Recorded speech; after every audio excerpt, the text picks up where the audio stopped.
Welcome to Being Human. I'm your host, Steve Cuss. I'm joined by Lisa Cuss, my sometime co-host. Hello. It's good to be with you. Good to be with you too. Our season finale. We're going to take a little break. Yeah. Looking forward to the final one, and there's a lot to celebrate. There is a lot to celebrate. This has been a wonderful season of podcasting. I started podcasting in November of 2018.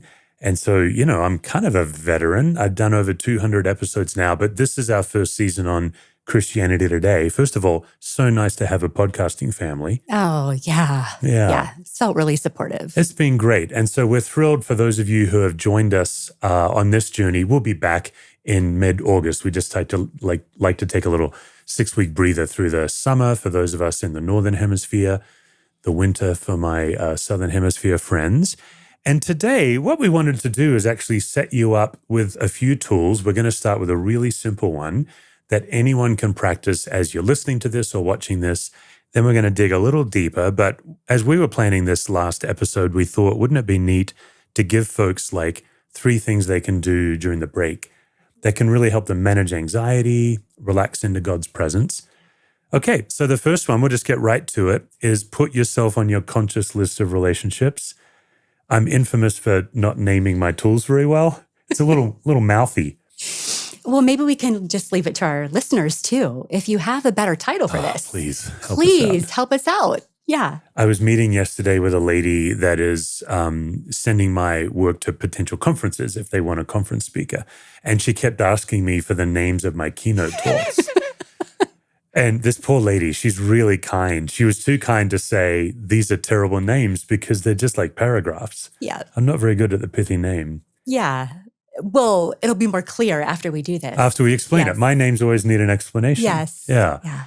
But here's the idea. When I was working on my latest book, The Expectation Gap, that book is all about the things that block our experience with God. Mm. And one of the things that I ran into that I suspect you've known for some time is how much our experience of God is blocked by our experience of ourself.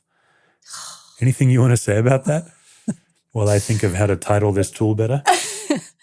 I mean, it's so true. And it's just the reality that we get in our own way, right? We get in our own way of what we want, and we get in our own way of the experience that we want to have with God without even realizing it. Yeah. Okay, why is it in church, this is a generalized statement, so it may not always be true, why is it that we think being down on ourselves and like self-deprecating is humility? That's part of the problem, I think. Yeah, I mean, I think because thinking higher of yourself or even appearing selfish tends to be like the big no. Yeah, Paul warns against it. So warns against it. And so we're so afraid maybe of being that way that we go the other direction. Yeah. I don't know. Yeah, and it's one thing to be self-deprecating in a funny way, but for most of us, that's not what's going on. We actually have a self-talk that's pretty harsh. Yeah, so harsh on ourselves. Hence this fabulous tool that's sweeping the nation. Put yourself on your conscious list of relationships. The reason I worded it that way is it occurred to me that I don't think that I'm in relationship with myself, but I very much am and have been for some time now, but I'm not very aware of myself. And so the average person can ask how I'm doing, and I usually just say I'm fine. But what's really true is I don't know. And that's because I don't spend time being in relationship with myself. Yeah. So I'm not aware. Yeah. I think you tend to be a little more aware of what's going on in you. Well, I've been working at it for a long time, like you have too. Yeah. I keep thinking, be intentional with yourself. I think that's what we're trying to say too, right? Now right? You're trying to improve the name of my title. I don't even hear what you ask because I'm thinking, what would be a better title? I think we can't come up with a better title yet because it's in my book. It's going to take a while to change it. We have to live with it. Go with it. Yeah. Okay, so your question again. Yeah, so I think you generally know what's going on in you. If I were to say, how are you doing today? You tend to know what's happening? You know, what's interesting is I know when something's off. I will sense things in my body, so I can get emotions or I can get a pit in my stomach. But sometimes it can take me a while to know why or what's behind it, and so I can know when I'm not well, but I won't always know why unless I spend the time. And many times I've tried to push it away.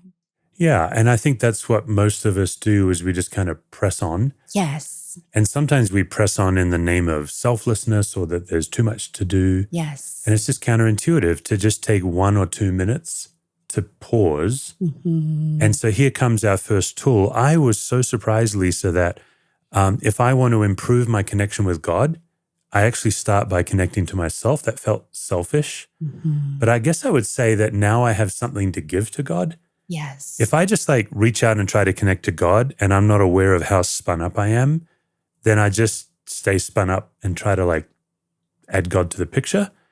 So the idea of connecting to yourself first gives you like all kinds of grist to connect to God with.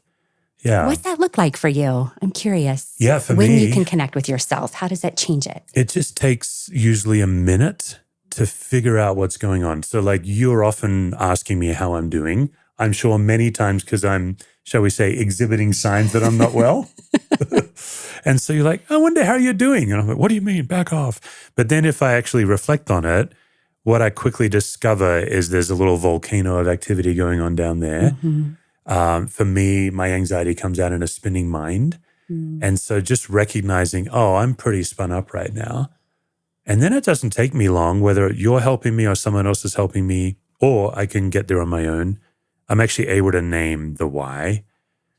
Now I feel like I've got a rich prayer experience. Gotcha. Because I can actually say, okay, Lord, here's what's going on with me. When God's always saying, really, I didn't even know that. That's fascinating. Tell me something new. And I'm obviously teasing. But just the idea that God then invites me to bring my whole self to him, I think is what's going on, rather than like an unaware self. That's what it feels like for me. Yeah. And if you're not, I'm just going to make sure, because it's a fun conversation, and you're trying to connect with God, then it's like you're anxious about connecting with God, but not able really. It's harder. It's as a general rule, it's harder to engage God when I'm unaware and anxious than when I'm very aware and giving God my anxiety. Yeah. So good. Yeah. And I think for me this last week, I was spun up after a group dynamic that I was a part of, and I couldn't name it either quite. And I remember coming home and I tried the whole drive home to figure it out myself and to pray, and I couldn't get there. And it took being able to chat with you, have it be heard, and then, and it does, it can create kind of an opening, can't it? To like then even receive God.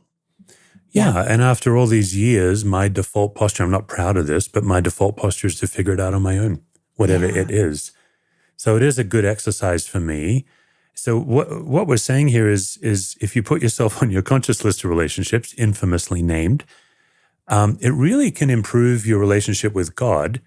And then we have 4 things, or really 2 things that you can do. The first thing is you make a list of 3 things that you do or say for people you love. So even now as you're listening to this or watching this, just think of I know this is so simple. This exercise is so simple, but I think it can really be quite profound. What are 3 things that you say or do for people you love? Do you want to give examples for you? Yeah. So, it's taken a minute to think. For people I love, I would make sure then that I'm present, and whatever else is going on comes second, I think, in the moment. They get your full attention. They get my full attention. Then another thing I do with people is it's important to me to make sure they know we're both human sized, that we're both, so there's a lot of me too, or if something's hard, I want to make sure that's a felt experience. Yeah. You want that they're them to not feel alone. seen. Yeah, seen and not alone in kind of the felt experience. Yeah, okay. The 2 of them. And then 3 things that I do as an example, if I think of just my friends, not even just my family, I check on them. Like I'm often calling friends. I did that yesterday, spent quite a bit of time calling. I believe them when they tell me how they're doing. Whereas if you wonder where we're going here, I tend to tell myself, oh, get over it. And quite often quite harshly like that. So like my friend Dave or Kevin or Brian or Matt, I can't ever imagine saying to them, suck it up, Matt, right? I just can't imagine saying that. but I say that to myself. So I check on my friends. I believe them when they tell me how they're doing. And like you, I try to give them words of encouragement. Mm-hmm. Okay, so then the second part of this exercise, the first part was 3 things that you say or do for people you love. The second part, it starts to bind a little bit. What's one thing you say or do to yourself that you would never say or do to someone you love? Why'd you do that again? It's a tone. Right. But yeah, I can have a tone with myself that I don't know that I've ever used with anybody else. Yeah, you couldn't imagine ever do it. Yeah. You would never treat someone else that way. Yes, Yeah. especially not right away. Not, Yeah. not right away, or if a fight hasn't built, or Yeah. 2016 for me was such a turning point in a lot of this stuff. And I remember that was the year I decided to stop calling myself stupid. Yeah, I remember that. Yeah, or a moron. Yeah. And sometimes I would call myself a moron playfully, but either way, I would never even playfully call a friend of mine or one of my kids a moron. Mm-hmm.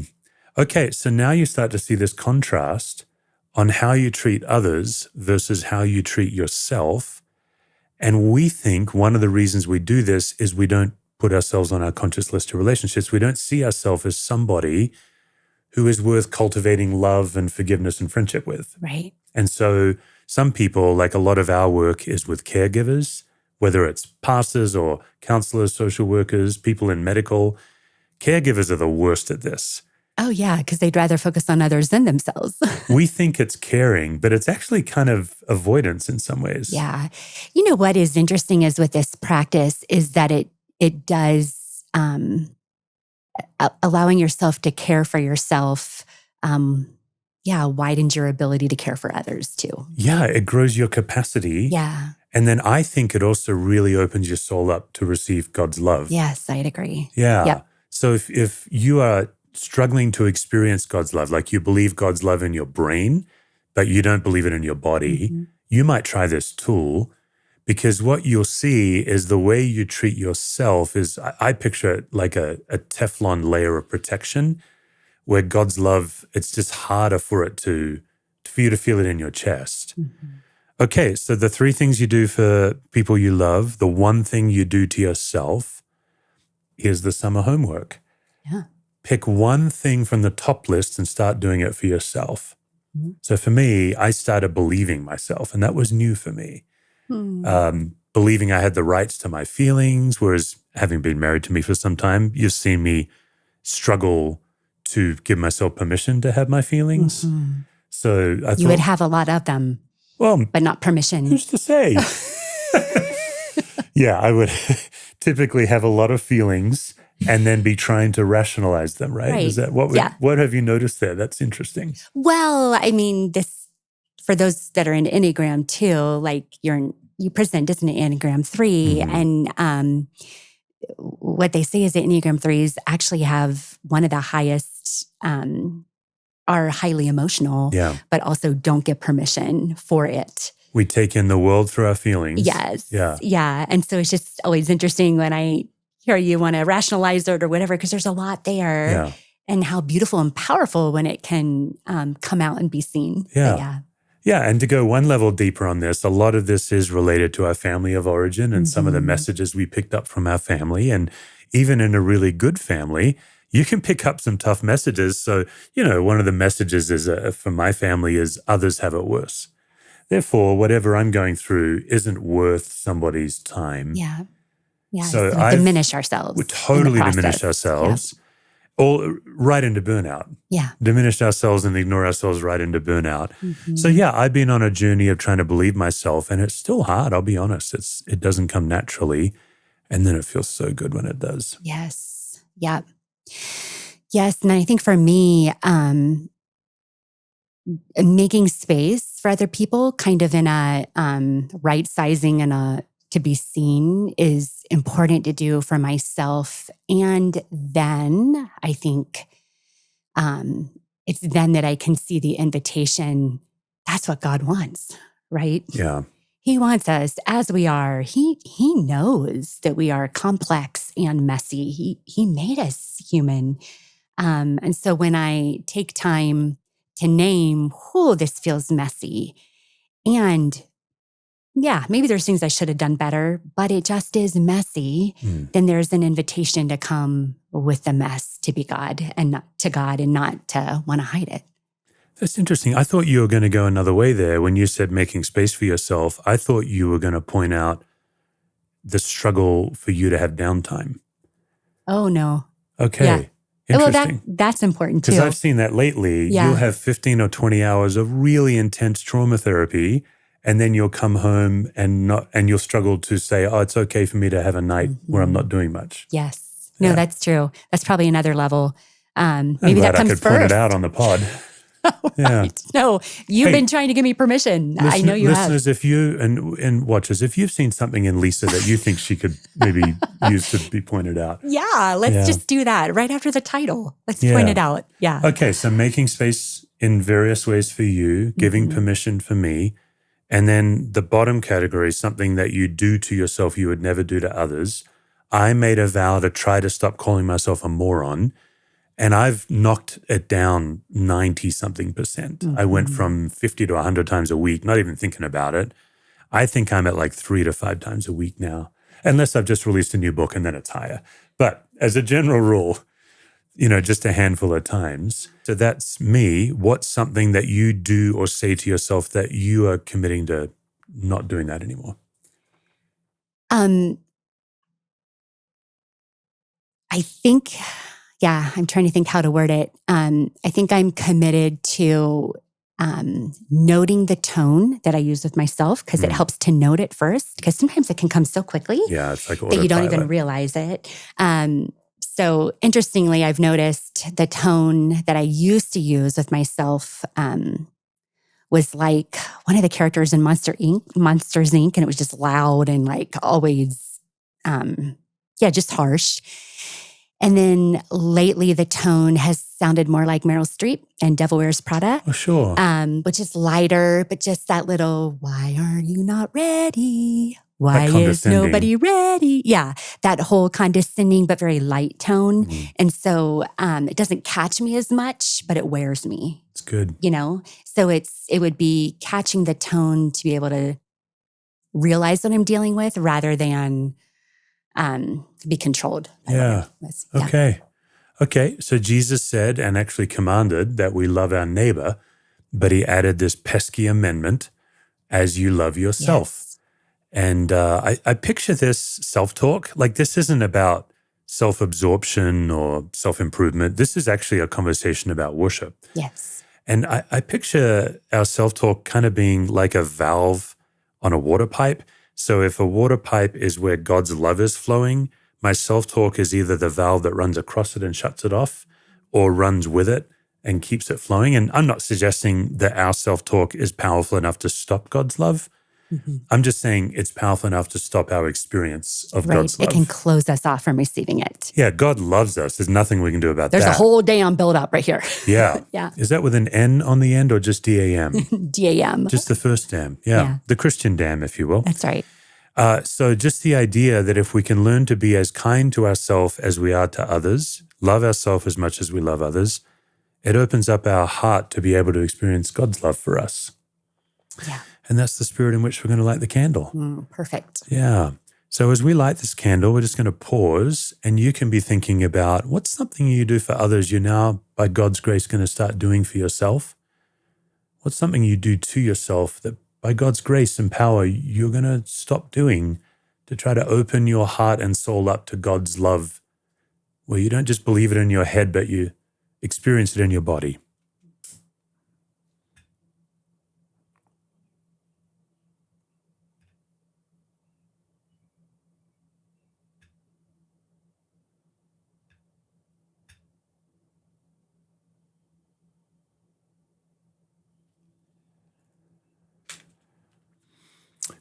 So, Lisa, underneath these kinds of exercises lies our inner critic, and we all have one, I think. You do a ton of inner critic work with people. What would you tell us about it? I do a ton of inner critic work with people. I think one thing that's been helpful for us to learn is just to look at what is the role of the inner critic, and why is it there? That oftentimes, I mean, I do a lot of parts work, but one of the things that's been helpful with clients and personally with myself is to realize that, for me at one point in my life, it was really helpful to have an inner critic meant that maybe I wouldn't experience criticism elsewhere, be it school, be it home, be it even in church, But if your inner critic can catch things first, then you won't have to hear it from anybody else. And in that way, it's protective because you feel like you can manage it yourself and be okay. So the more I work with clients, it's interesting how far back people can go. Yeah. And the image that comes with the inner critic protecting kind of a younger age that they were. Yeah. For the purpose of being okay. And what's interesting over time is that the purpose is still to protect, but the inner critic often just gets stuck and doesn't realize the behavior is so destructive. Yeah, you hear about some leaders. I've heard leaders described as, well, they have one tool in their leadership tool belt, and that tool is a hammer. Yes. And every problem is a nail. You're kind of describing the inner critic that way, is that it only knows one thing to do. Right. Which is to, protect you from outside criticism and blame by blaming you first. Oh my gosh. And I hear it from teens all the time, right? There's an inner critic. It's a big deal with body image out right now with really males and females, right? Yeah. No matter what age. And so if we can critique ourselves first, then maybe we won't hear it from somebody else. Which would be worse. Outside criticism is out of control? Out of control, or seems to, we think, hurt more or can be more embarrassing. And it's the same if I can catch this for people who are, really achievement oriented in school, because I think it's important to talk about our kids here too. If we can self-criticize our papers or whatever it is we're doing, we may not have to hear it from a teacher, you know? And so the analogy can go everywhere. And yes, the idea is that if we can just do it ourselves, then we can cope better than if we had to hear it or receive it from somebody else. It would feel like rejection, which is awful. So I learned a ton from you on this. I was even out teaching what to do with your inner critic when I think you taught me a better way. I was teaching people to approach it fairly drastically and fire it. Yes. And I remember that. Yeah. And you're like, no, that's not going to work. It's much better to approach it with kindness. Mm-hmm. And I learned from you that the inner critic is actually trying to be helpful to you. That was pretty revolutionary for me. Yeah, but it's stuck. It's stuck, it's stunted. So why does kindness help with the inner critic rather than firing it? I should just say that when I tried to fire my inner critic, he kept showing up to work. So that didn't work. But why is kindness the better way? Well, and honestly, like, this all comes from a faith lens of internal family systems. Mm-hmm. But the whole idea that honestly, if we can bring the love and compassion of Christ to the parts inside of us, like our inner critic or our perfectionist or our judge, even of other people, that those parts of us that rear up to protect also need the love, the mercy, the kindness, the rebuke, the forgiveness of God. And so whenever we can turn toward, with compassion, our inner critic, then we're also spreading that same compassion toward the parts of ourselves that we so dislike, but we learn, And so then there's a sense of gratitude for the protection going on inside. It's interesting. I was doing this work with a gentleman a couple months ago, and we're looking at the inner critic and just really trying to explore, does the inner critic like its role in your life? No, the inner critic was exhausted is what came up over and over again. And then we were looking at, what would your inner critic, like, what role would it like to have? And the inner critic, what this person realized is, actually, the inner critic wants to be able to move me and empower me in goodness and in hope, rather than in threat and fear and sabotage, but it's in such a pattern. Yeah. So it's like turning toward the inner critic with kindness and compassion kind of helps us helps us understand and realize, oh gosh, we don't have to act this way anymore. You know? Yeah, Paul says in Romans, it's your kindness that leads us to repentance, Lord. It's fascinating when I do my workshops. I mean, I bet I've put 5,000 people through my inner critic game, yet another fabulous game I lead people in, where people in my workshops actually have the courage at their table to share the message to their inner critic. And then I have everyone share how it sounds. And it always comes out as harsh, condemning, unrelenting, these really negative terms. And what I'm trying to help people realize is that your inner critic is proclaiming a gospel to you, but it's always a gospel of doom and fear. It's never a gospel of hope and faith and peace. Mm-hmm. And I think this is why we let our inner critic have so much sway in our life, is we don't realize it's a form of a false gospel. Yeah. Yep. I don't say that with any condemnation. We all believe false gospels, but I think it's important to explore. Yeah. No. And I think in finding the false gospel, that can still make us angry, you know? Yeah. And it should, right? That there's a false gospel. But anytime we can externalize it and let it, we remember it is a part of us. It's not all of us that's showing up right now. And kind of name that, then it gives room for us to realize also I have prayer as an option. If I make a mistake and hear it from somebody else, it's not the end of the world, The inner critic doesn't have to have the last word. Yes. Yeah. Yes. It doesn't have the last word, and it allows us to experience kind of love and curiosity, Yeah. Okay, and that leads us to our final segment of the podcast for the season, and that is 3 simple tools that anyone can use to diffuse anxiety. Now, what's great about these tools is they're very simple. They take intentionality. You don't need to be an expert. It's more about intentionality. The other thing we love about them, they help with yourself and they help with your people, and they even help with your enemies. By enemies, we just mean people that drive you nuts. Irritable people that you'd rather not be around, and they help you in your relationship with God. These 3 tools help you in all of your relationships. And so let's kick off the first one, which is vulnerability. There's a reason I make people talk about their inner critic at my workshops. It's a very vulnerable thing to do. For most of the people in my workshops, they've never said it out loud before, and it's scary, and then they very quickly find out everyone at the table struggles with the same thing. What is it about vulnerability that is so powerful? Oh, I mean, to have a joint feeling of not being alone, and that it's a combination of not being alone, but also being accepted in the junk. It can stunt shame. Okay. Yeah. I was just watching a commencement speech from Jonathan Martin. He's a pastor. I think he's in Oklahoma. And he got up and he just gave a very quick introduction.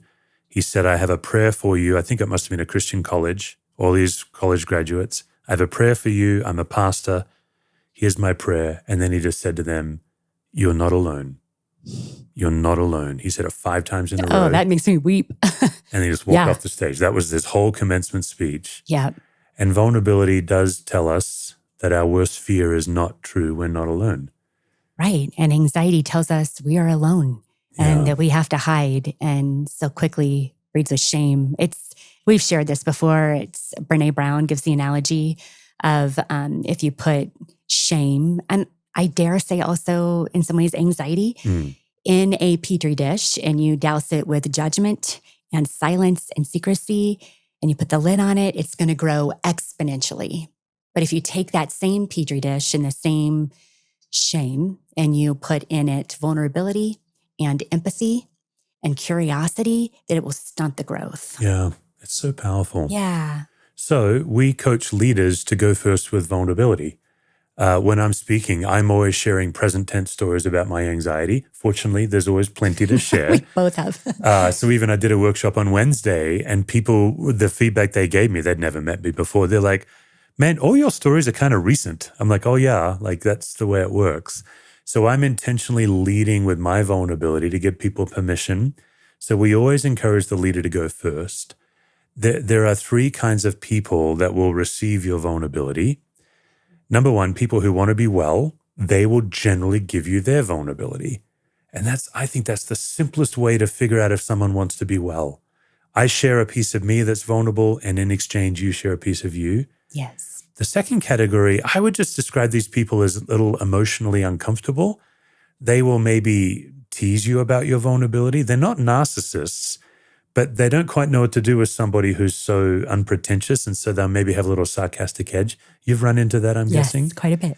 And it tends to shut down vulnerability. Yes. But it doesn't mean they're a terrible person or they're a broken person. It doesn't mean that. It just, you question if you're safe enough to share. Yeah, but it does say to the room, this is not a place where you can be yourself. Right. Yeah. So, hey, those of you who love sarcasm, whose fluent language is sarcasm, listen, there's sarcasm that has an edge and then there's playfulness. I would just take a real hard look at how your sarcasm communicates to the room whether people can be themselves. But then there's a third category, and that is the more narcissistic type of person. You give them your vulnerability and they weaponize it against you. Any words from the friendly neighborhood therapist on that? You don't have to be vulnerable with those people. Maybe you do it once and then you know. Mm-hmm. So you don't owe everybody your vulnerability. No, vulnerability, I think we put our toe in the water with vulnerability and then see if we can dip in further. But yes, we don't have to give it to everyone. Okay. Speaking of teasing, one of my favorite things about you is when you almost say a phrase and dip the water. I caught it. I'm making a note. Rather than dip your toe. It? You said dip your toe in the water, but at first you said dip the water. I was like, no, that's a Lisa-ism. Yep. Okay, so one tool that you can use to diffuse anxiety, if you're leading a small group, if you're leading any group of people, go first. Just share something that's a little risky about yourself and watch the room really relax and become human-sized. Mm-hmm. Second tool, one of both our personal favorites, curiosity. Why is curiosity so powerful? It helps you look beyond. Okay. I think that's what I've come to is, man, if I can be curious, and this is true for rigidity, right? And that anxiety just tends to, like, for those that aren't on YouTube, I have my hands up by my eyes, and it just like lowers our view so that all we can see is one thing. And curiosity, it widens the scope so that we can see beyond it. We can actually, in places of unsafety, if we're curious, we can look beyond to see maybe a safe gesture or something else, Yeah. But curiosity helps you wonder all of the positive what ifs rather than all of the doom what ifs. I love that. One of the things that's really helped me is my anxious brain is always trying to make people feel better or fix. Yes. And moving into an intentional posture of curiosity has really helped me stay connected to that person instead of like shrinking their problem down to a piece of advice. It's been a huge gift for me. How so? Oh, because I think I feel all this pressure to make things better. Okay. Even though that's not my job, that's not what the person's asking. You've experienced this from me a number of times where you've had to tell me, I'm actually not asking for advice. I'm just sharing about something. Yes. And it's crazy. My brain like fooled me again. Yeah. And so just saying, okay, I'm going to connect with this person, whether it's a family member or a friend, and I'm going to ask so many questions and listen as deeply as I can until they feel seen and heard. That helps me. It's a gift for them, but it's surprising how much it helps me stay in a connected posture. Isn't it true that it goes both ways? It that really curiosity helps open us up. It helps with the space in between us and another. Yeah. And it helps in our connection with God. Just what more might there be? Yeah. Yeah. Oh, I like it. One more statement about curiosity. We talked about the inner critic. Again, you're the one that taught me to enter into a posture of curiosity with my own inner critic. That was pretty new for me. So now I tend to say, what do you need, little buddy? Kind of like he's on a little leash. Like he's a little pet. And that's helped me. It flips the dynamic. Rather than, what are you doing? Like being as harsh to my inner critic as it is to me. That's been hard to do, but that's been an interesting tool. So good. So good. The last tool, love. Can't beat love to diffuse anxiety and open up connection. And that goes multiple ways, right? It goes love given and experienced from somebody else. The conscious list of relationships, putting yourself on. That name rolls off the tongue. Even loving yourself in that way can build a bank, I think. Mm-hmm. Like it helps set the environment to where anxiety doesn't have to take up all the room. There's more there. Yeah. It helped me. This is an older experience of mine, but it's like I woke up suddenly and realized, oh, wow, God says that I am loved. I don't believe I am loved. As long as I'm holding my belief over what God says, I'm putting my word above God's. I'm thinking that's humble, but it's actually a very arrogant thing to stand in my King's presence and say, you're wrong, I'm right. And it was really hard. It's been hard for me to relax into the love of God. I think it's because it is so vulnerable. Yeah. I like what you're saying because I think in this, sometimes people misunderstand and it's almost like we're just going to hippie love our way through it. As long as I love myself, baby. Everything's good and that there's no... But the reality is that love within the framework, within the realization that, oh my gosh, I am putting my word above the sovereign King. Yeah. Something has to change. And changing that through love, just as how God redeemed the whole world, you know, is more of the way to go. Yeah. Yeah. And all of our tools are all a means to an end. Mm-hmm. They're not like, if these tools were the end, then we're all about self-actualization. But these tools are all about how do you posture your life to receive the love of God so you can worship. That's really what we're trying to do. Mm-hmm. So as we go in this podcast break, that's our invitation to you as our listeners and viewers, is what habits can you be doing in these next 6 weeks to relax into the love of God? Maybe you try to now famously and wonderfully put yourself on your conscious list. Listen, this is going to go viral, this name. Put yourself on your conscious list of relationships. Conscious is going to become a name. That's the word. Yeah. Maybe you're going to try wrangling your inner critic. Maybe you'll try a couple of the tools that diffuse anxiety. If this episode has piqued your interest, it's not an infomercial, but I do need to point out all of these tools are in my book that just came out May 28th. The book is The Expectation Gap, the tiny vast space between our beliefs and experience of God. Everything we've talked about is in the book and more. I mean, it's maybe a couple of chapters in a 9-chapter book. But the whole point of that book is to help us encounter God in worship. The other thing I just want to point out, if you want to go to my website, we'll put a link in the show notes, stevecusswords.com. You can click a link there and we have a couple of free video courses with self-assessments that you can do about conscious list of relationships, a life-giving list, things like this that can really help you in these next 6 weeks. So now we're going to ask you to do us a favor. If this has been helpful to you, this is a newer podcast on Christianity Today. It's one of the newer ones that they kindly launched in January. And you can really help us by leaving a review wherever you listen to your podcast, particularly if it's like Apple or Spotify.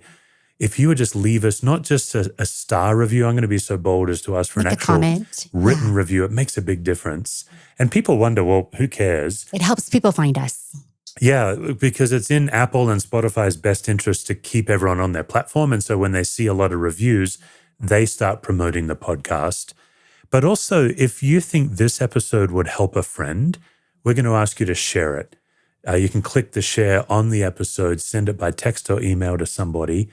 That'll help us and it'll help Christianity Today because we really do want to get this out to people to bring relief to their faith. Yeah, absolutely. Any final words before we wrap up the season? I think what I'm going to work on the rest of summer or be intentional about is playfulness. Okay. And I think we have to end with our owls.